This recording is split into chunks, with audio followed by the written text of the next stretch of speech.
ایک چھوٹے سے گاؤں میں رحمت نام کا ایک کسان اور اس کی محنتی بیوی زینب رہتے تھے۔ ان کا ایک ہی بیٹا تھا جس کا نام بھورا تھا۔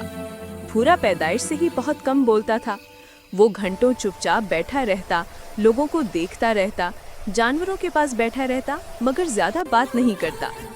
گاؤں کے بچے اس کا مذاق اڑاتے، کہتے کہ بھورا گونگا ہے یا اسے کچھ سمجھ نہیں آتا، مگر اس کے ماں باپ جانتے تھے کہ ان کا بیٹا الگ ہے، خاموش ضرور لیکن بے حد ذہین۔ بھورا کم بولتا تھا مگر اس کی یادداشت حیران کن تھی۔ وہ کسانوں کی باتیں سنتا تو پورا کھیتوں کا حساب یاد کر لیتا۔ گاؤں کے بزرگ پرانی کہانیاں سناتے تو اسے لفظ بلفظ یاد ہو جاتی تھی۔ ایک بار اس نے اپنے ابا کے ساتھ اناج کا حساب لگایا تو رحمت حیران رہ گیا کہ بھورا نے بغیر ایک لفظ کہے صرف دیکھ کر سارا حساب درست نکال لیا۔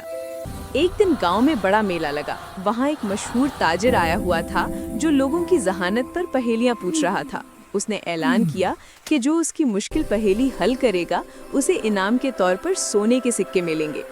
گاؤں کے بہت سے لوگ جمع ہوئے مگر کوئی بھی پہیلی کا جواب نہ دے سکا۔ سب پریشان تھے۔ بھورا اپنے والدین کے ساتھ میلہ دیکھنے گیا تھا۔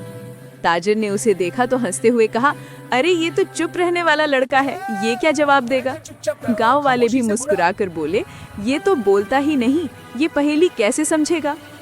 تاجر نے پہیلی پوچھی، ایسی کون سی چیز ہے جو جتنی بانٹو اتنی بڑھتی ہے؟ سب خاموش تھے۔ بھورا آہستہ سے آگے بڑھا اور پہلی بار سب کے سامنے بولا، علم۔ پورا مجمع حیرت میں رہ گیا۔ تاجر نے خوش ہو کر تالیاں بجائیں اور کہا، یہ گاؤں کا سب سے ذہین بچہ ہے۔ اس نے بھورا کو سونے کے سکے دیے۔